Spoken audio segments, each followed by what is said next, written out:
ñu daal di leen jox kàddu gi aslëf rek laata ñuy bàyyi programme bi wéy yéen auditeurs yi ngeen wax seen xalaat ci li ngeen di xaar ci gouvernement bu bees bii nga xamante ni tey mooy ndaje mu njëkk ca dalab njiitu réew mi président Sall jaare ci conseil des ministres bu gouvernement bu bees bu Sénégal bu njëkkam incha allah ci kanam tuuti lay doon. ñu ngi dalal gan professeur Moussa Diaw science politique lay jàngale ca université Gaston Berger ba ca Sanar ca Ndar professeur Diaw maa ngi lay ziar bu baax. oui ziar naa la aussi lu bari Alagasson. jërëjëf Diaw politique bi la ñuy jàngat ak ni ñu koy defee Sénégal démb gis nañu bataaxal tukkee ci présidente soxna Aminata Touré daanaka bataaxalub dànkaafu la ci ñi nga xamante ni xam na ni xëy na doxalin yi mooy saa su ne di fexe génne yu bon wala teg lu tilim ci derab nit njëkkeewu ko fi am na ñeneen ñu mu dal am na ñeneen ñu nu topp sax ci yenn jalgati et cetera wàllu yàqante der googu ak façon wennu defin wi. nag du fi lu bees du tey moo tax ñu koy jàngat Sénégal ba nu commencé 1960 ba léegi daa mel ni yëf yi daal bul bi day tourner rek toujours même doxalin toujours même waxin même yàqante yin loolu mooy lan et la morale dans tout ça.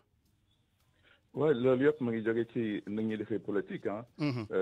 Afrique gis nañu ni nu ñuy doxalee mu ngi dépendre ci. ñoom lu ñu représentation bu ñu am ci politique politique su fekkee ni jàngat buñ ciy génne moo di ngay liggéey pour defar sa réew nga am engagement nga am la nga gëm nga am ngëm-ngëm daal di soobu ci activité yooyu day fekk ni nag population yi rek moo la soxal moom moo tax nga nekk fi waaye gis nañu ni politique nu mu doxalee Afrique beneen façon la. loolu aussi mën nañu xam ni ma ngi jógee ci seen culture. ak rapport bu ñu am ci ak pouvoir. parce que pouvoir bi da nga fay nekk su fekkee ni wóolu nañ la dafa am nga engagement ñu takkal la ay ndombo tànk da nga war a liggéeyal askan bi moo tax nga fa nekk. waaye soo gisee ñun politique ñu koy defee leneen nga am yeneen jafe-jafe mooy am ay gaal mooy am ay xastante ki yooyu.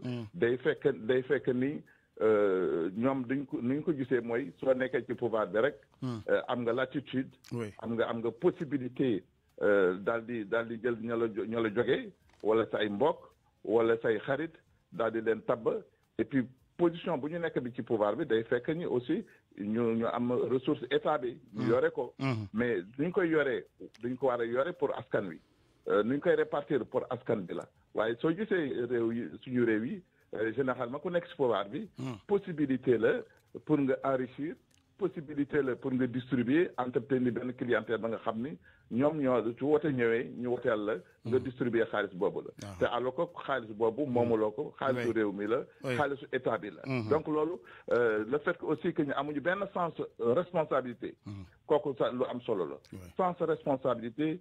sans conviction aussi nga gëm-gëm nga am responsabilité am gëm-gëm topp moral bi topp éthique bi loolu ay principe la de base ak ay règle la aussi yi nga xam ne suñ ko toppee réew mi dana taxaw démocratie dana marché mais nag day nekk mu ngi dépendre ci personnalité yi mu ngi dépendre aussi acteurs politiques yi ak seen engagement ak lu tax ñu ñëw ak moral bu ñu am ak sens responsable bu mu doon waxee léegi ak éthique loolu moo tax ñu mën a liggéey seen réew maintenant ki nuy jaay boobu politique aussi ndax boobaak léegi ci la ñuy faloo ci la ñuy folleko ci la ñuy am kër ci la ñuy tabax étage am ci ay am ay otaak yeneen mais askan bi ñun suñu bopp kenn demul ñu des ñu nit ñun ñi nga xam ni ñooy jënd marchandise boobu est-ce que du ñun suñu tayel benn paresse intellectuelle boo xam ni da ngaa bëgg a toog rek muy dox lépp ñu defal la ko yow daal doo bokk ci dara da ngay rek ay naan ay njiit ci yow jéemoo dara pour les obliger am benn exigence bi ci ñu doxal lu set ndax discours boo gis mu jàll rek ña ko jëndit kenn du ñoom. waaw c'est vrai parce que loolu aussi mu ngi dépendre ñun suñu état yi ni ñu leen construire ni ñu leen tabaxee ak population yi aussi responsabilité bu ñu leen jox. parce que waruñu rek di toog di xaar ay leaders yi nga xam ni ñoom la ñu taba mais nag leaders yooyu. nekkuñu fi pour intérêt général ci suñu réew Afrique yëpp la du réew mi rek. bien sûr ñi nga xam leader yi nga xam ni duñu respecter sa population yi duñu respecter ñu leen woteel. parce que population yi dañu xam ne rek mën nañu leen utiliser parce que loolu soo ko gisee aussi nu ñu suñu tabaxee suñu réew parce que bu njëkk bi suñu seetee histoire politique gu réew yi ay parti unique moo amoon.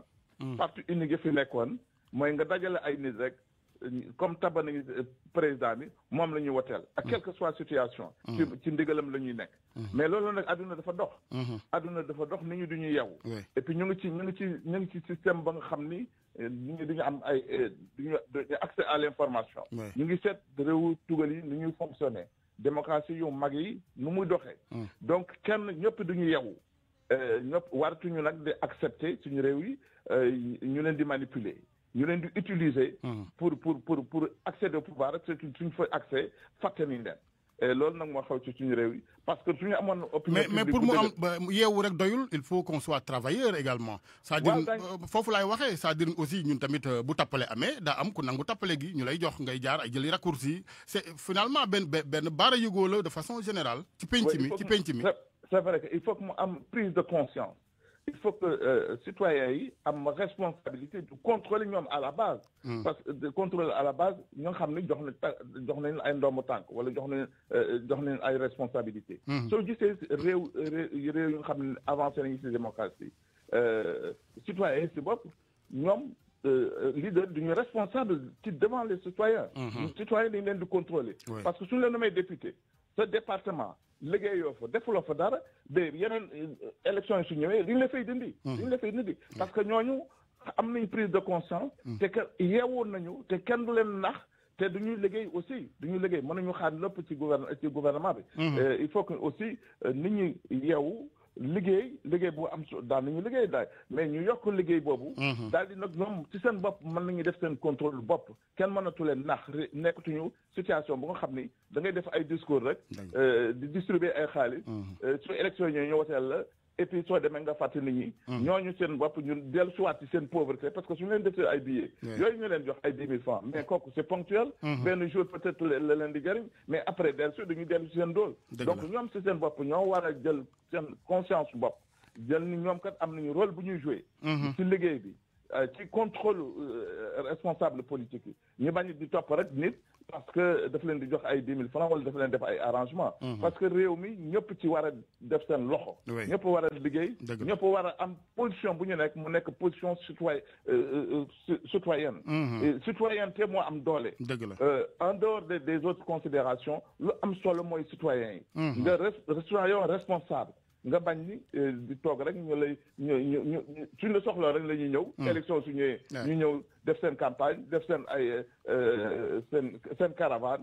nga wotee leen ñu suy demee ñu fàttali nga dellu si situation. très bien justement yaa ngi naan liggéey fa lay jeexale ak yow professeur Moussa Diaw lan la ñuy xaar ne liggéey gouvernement bu bees bi war a commencer tey jii conseil des ministres bu njëkk lan la war a mën a indi ci wàllu doxalin lu bees. naka la war a doxale lu dogoog la fi woon ba fii ci jamonoy mbas nekk jamono ñuy wax wàllu suqaliwaat koom-koom bi. loolu nag mooy enjeu bu rëy la loolu enjeu bu rëy la. lu ñuy yaakaaroon ci gouvernement bi non ba ñu koy tab bala ñu tab équipe bi. situation yi dafa taroon. am na ay secteurs yu am ay sooxe yu bare. mais bu gouvernement bu ñu ko fësalee dañuy gis ni dimension politique moo ëpp doole. surtout ni ñu tabee ni ñu dugalee Idrissa Seck ci majorité bi. loolu mooy nekk sax événement ba nga xam ne dafa masqué yeneen situation yi. loolu nag événement bu rëy la parce que derrière loolu enjeu politique bu rëy moo ci nekk.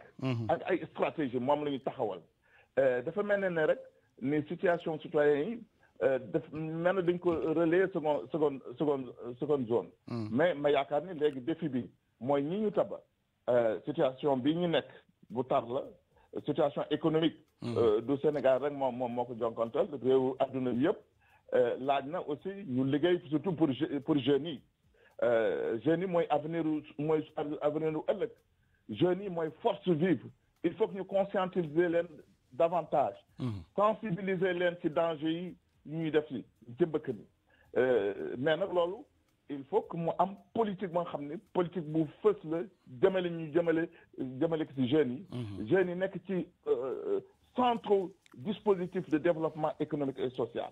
ak yeneen enjeux yi mooy. enjeux sociétaux yi mooy nga xam ni inondation yeeg situation foncier le foncier waaye problème foncier am na lu am doole la problème la loolu nag ma yaakaar ni gouvernement bu fi nekk di man daal sama gis-gis su bopp gisuma si lu bees gisuma si lu bees ci tabb nit yi ci critères yi ñu wax yi mooy efficacité compétence est-ce que compétence yu ñu dugal parce que soo gisee ñu bare dañu leen reconduire woon ay secteurs yu xam ne ministre yi nga xam ne amoon na soox sax mais dañu leen garder waat ma ne nag ci ni ñu def enjeu bu ci nekkati perspective bi ñu jël peut-être que daañu modifier certains aspects waaye man nag yaakaaruma changement de profondeur mu am ci ni ñu doxalee politique ak ni ñu doxalee économie parce que économie dépend de l'Europe Sénégal ci monde bi la mais nag il faut que ñu seet nu ñu doxalee nu ñu gérer ak transparence maintenant au-delà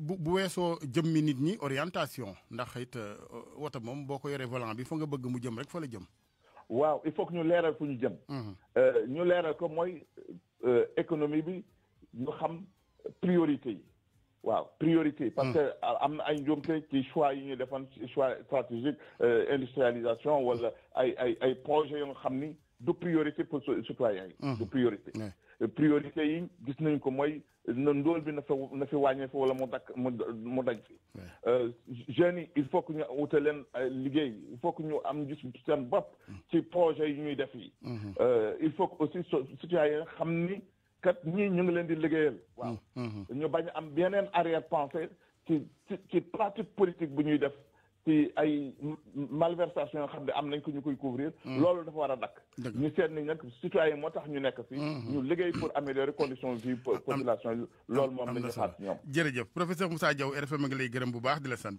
maa ngi leen di gërëm jërëjëf Diaw jërëjëf et bonne journée ñu ngi leen di gërëm yéen ñëpp mbokk yi 9h ci RFM ci kanam tuuti li ngeen di xaar ci gouvernement bu bees bi tàmbali tey jii incha allah ci conseil des ministres ginnaaw si ñu dem jël lenge yi ci ñii ñanu remplacer ña des ñanu weccool ay toogu ngir mën a soobu ci liggéey boobu li ngeen ciy xaar rek ci gàttal laata ñuy jëkkati jotaay gi ci kanam tuuti lay doon ci 88 628 14 14 wala 33 849 16 40. Vous aimez les fruits? Vous adorerez Minute Maid, la générosité de bons fruits au goût de votre